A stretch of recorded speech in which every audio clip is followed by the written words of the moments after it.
To set savings goals in Rocket Money, start by logging into your account and navigating to the Savings Goals section. This is typically found on the main dashboard or under a separate Savings tab. Once you have located the Savings Goals section, click on the option to create a new goal. Next, determine what you want to save for, such as a vacation, emergency fund, or down payment on a house.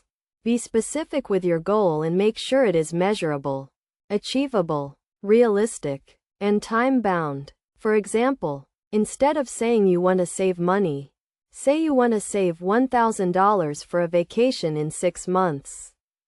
Now, enter the details of your goal into Rocket Money, including the amount you want to save and the deadline for reaching your goal.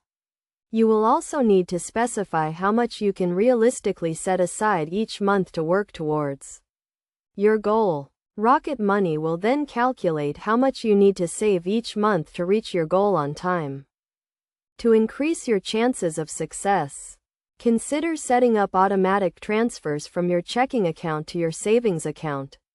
This way, you can ensure that you save a fixed amount regularly, without having to think about it. You can also track your progress towards your goal in Rocket Money, which can help motivate you to stay on track. Best practices for setting savings goals in Rocket Money include making sure your goals are aligned with your overall financial priorities, regularly reviewing and adjusting your goals as needed, and avoiding the temptation to withdraw from your savings account for non-essential purchases. By following these steps and best practices, you can use Rocket Money to set and achieve your savings goals and take control of your financial future.